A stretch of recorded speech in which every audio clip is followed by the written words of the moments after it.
Orang yang rajin tahajud akan mendapatkan 4 keutamaan yang tidak didapatkan oleh orang-orang yang tidak tahajud, sekalipun sholat fardunya begitu khusyuk.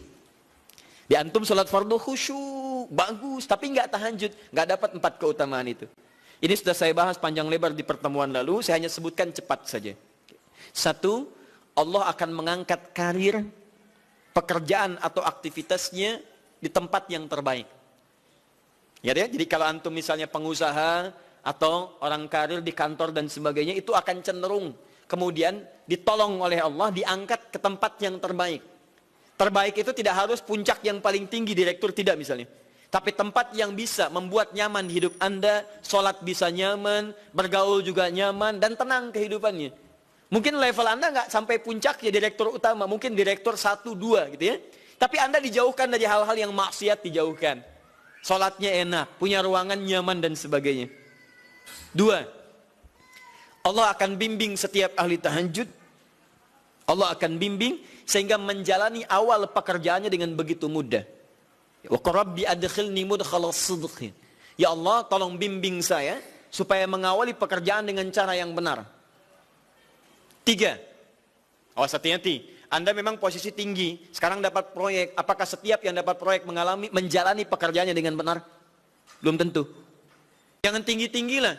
Maaf ya, apakah orang tua yang sekarang menyekolahkan anaknya ke tempat belajar menjalani awalnya dengan benar? Hati-hati ya Bu ya, Pak.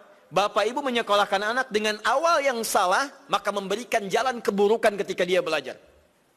Saya katakan jangan pernah Anda masukkan anak Anda ke sekolah dengan menyogok. Bayar sekian supaya masuk, menyalahi aturan. Kalau awalnya sudah salah, bagaimana anak Anda bisa belajar dengan benar? Mustahil mendapatkan sesuatu yang tidak baik. Yang baik itu mustahil didapatkan. 3, wa akhrijni mukhrajas sidqin.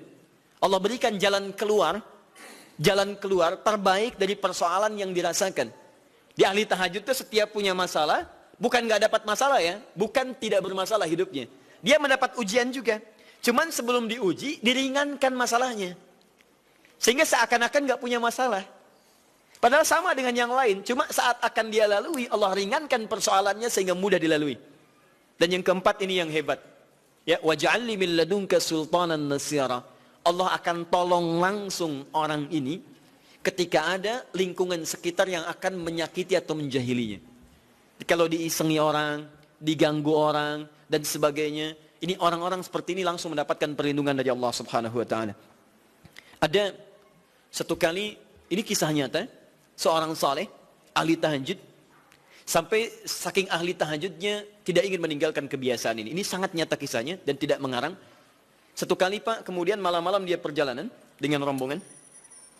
Begitu perjalanan orang-orang tidur, sampai dia mengendap-endap, kebiasaannya tidak ingin diketahui oleh orang lain.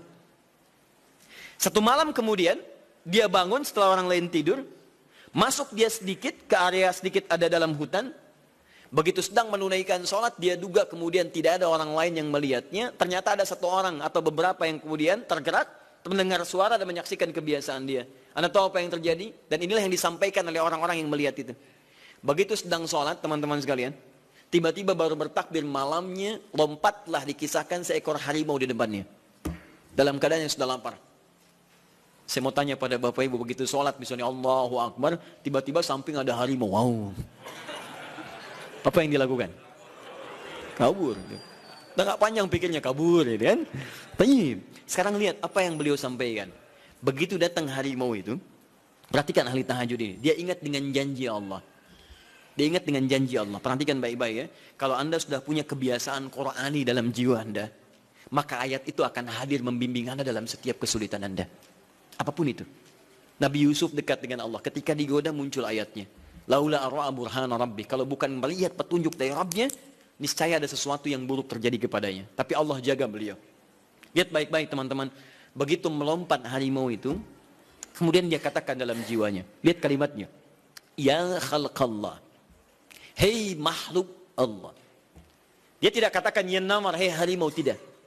Kalau disebutkan harimaunya, menunjuk pada zatnya. Tapi dia lekatkan makhluk ini kepada penciptanya. Hei makhluk Allah. Ya khalqallah, hei makhluk Allah. Jika saya memang rizki yang telah Allah tetapkan untukmu pada saat ini, maka saya ridho untuk engkau makan, silakan. Tidak ada masalah. Kalau Allah tetapkan saya sebagai rizki untukmu pada saat ini, silahkan. Tapi kalau saya bukan menjadi rizki yang telah Allah tetapkan untukmu pada saat ini, maka jangan coba-coba ganggu ibadahku hari ini. Lihat kalimatnya, bukan jangan makan aku. Ingat, bukan jangan makan aku. Jangan coba-coba ganggu ibadahku saat ini. Atau aku akan mohonkan pada Allah penciptamu untuk menghancurkan engkau saat ini juga. Perhatikan, dia minta jangan ganggu tahajudnya, bukan jangan makan dirinya. Apa yang terjadi ketika dikaitkan dengan ayat perlindungan tentang tahajudnya, maka tiba-tiba harimau ini pergi meninggalkannya, mengaum sekali langsung pergi. Anda bisa bayangkan, bisa nggak malam-malam begitu Anda sholat, tiba-tiba ada nyamuk misalnya kan banyak tuh, begitu Anda mulai disengat oleh nyamuk, diambil Anda katakan, hei nyamuk,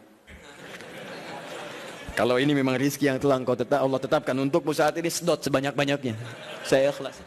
Tapi kalau bukan, jangan coba-coba ganggu saya. Atau saya mohonkan kepada Allah pencipta untuk menghancurkan engkau saat ini juga. Masya Allah. Kira-kira apa reaksi nyamuk? Makin banyak kayaknya. Coba cek. Berarti chemistry-nya harus lebih dibangun lagi. Tingkatkan. Itu waj'alni min ladunka sultanan nasira.